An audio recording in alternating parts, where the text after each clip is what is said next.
World Cup 2014, Greece determined to defy the odds against Costa Rica. Unfancied and unlikely qualifiers, Greece have few stars but a spirit that has seen them through in Brazil to reach the last 16. This World Cup has been full of surprises, none greater than the fact that after Sunday's round of 16 game in Recife, either Greece or Costa Rica will claim a place in the quarter-finals. No one would have predicted that at the start of the tournament, and while Costa Rica have rightly earned plaudits for topping a group that included 3 previous World Cup winners, Greece have prevailed in their now customary fashion, never looking likely contenders but somehow forgetting to get knocked out. In terms of surprise, your average Greek would have expected less than your average Costa Rican after the opening 2 games. A comprehensive 3-0 defeat by Colombia was followed by a scoreless draw with Japan after the dismissal of Kostas Katsouranis before halftime had reduced the Greeks to 10 men. Greece went into their final game against Ivory Coast with 1 point and no goals, yet managed to stick around long enough for Georgios Samaras to turn the expected outcome on its head with a last-minute penalty. Stickability was becoming a Greek trademark. They are unlikely to repeat their 2004 Euros success anytime soon. Let's face it, that triumph was unlikely in 2004, but they usually make their mark. "We cast the critics aside and fought for our country," said Dimitris Salpingidis, who said almost exactly the same thing after Greece reached the second stage at Russia's expense in 2012 Euros. "We have given the Greeks a reason to smile."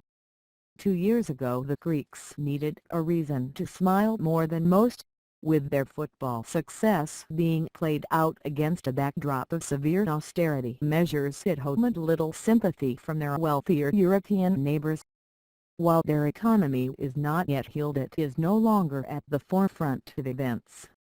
If Greeks are smiling at the moment, it is because their footballers have proved more determined and durable than those of fancied teams such as Spain, Portugal, England and Italy. Between them, Greece and Costa Rica have exploded the myth that the major leagues of Europe exert a lunar pull on football's highest honors. It is probably still true that the best players in the world can be found within the small cadre of European clubs with eligibility for the Champions League. What no longer seems so certain is that at least a smattering of those players are necessary to make an impression at the World Cup. Costa Rica have only one Champions League player, Joel Campbell, and apart from Brian Ruiz and the injured Brian Oviedo, who have Premier League experience, most of their exports to Europe can be found in the outposts of Scandinavia. Greece are composed of players either rejected by the Premier League, Samaras, not pulling up any trees in the Premier League, Georgios Katsouranis, Konstantinos Mitroglou, or not thought to be good enough, Salpingidis and others. While we all know that the Premier League is not as good as it thinks it is, and on recent evidence perhaps La Liga and Serie A are overrated too, can it really be the case that to get ahead in World Cups you should send your best players to be relegated with Fulham or station them at minor clubs in Denmark and Norway? The only reason that Greece were not expected to topple Ivory Coast, apart from their abysmal performances in the 2 previous games, is that their squad was not peppered with illustrious Champions League names such as Yaya Toure and Didier Drogba, or Premier League performers like Chisi Kaishio and Wilfried Bony. It has become commonplace to argue that England's international development will always be stunted while there are so many foreign players in the Premier League. The situation is certainly unhealthy in terms of encouraging homegrown talent, but it is beginning to look as if the foreign players themselves are also affected by some sort of malign influence due to playing in England. No English player distinguished himself in Brazil, but how many foreign players with Premier League experience have done so? Johan Cabet and Oliver Giroud, possibly, Robin van Persie, Mesut Ozil and Per Mertesacker, Fernandinho and the ever-reliable Pablo Zabaleta. Even with most of Belgium the list is quite short. Maybe the Premier League is harmful to everyone.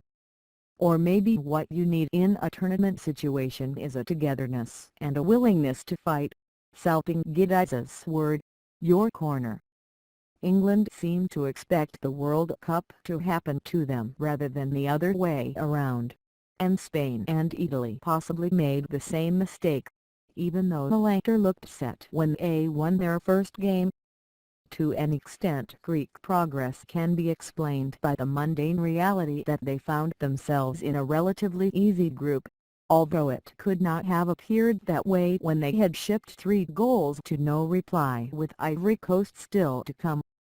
At the very least it was handy to be able to play a team as weak as Japan when Greece were on the ropes. Most of their opponents would have taken advantage of 10 men. There are no rules for getting out of a World Cup group, though it is helpful if there is a whipping boy so the contest is narrowed to a 3-way fight. It was England's mistake, come on, admit it, to imagine Costa Rica would be that whipping boy.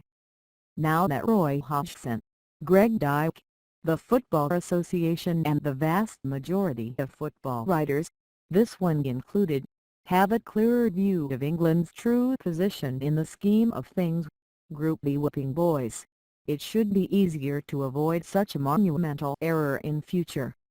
Due to the style in which they progressed, from what was certainly a difficult group, Costa Rica should now be favourites to reach the last 8. Greece will not mind. They are familiar with the position. There is not much romance in their football but plenty in their attitude. We were the better team in the last match, Karagounis said.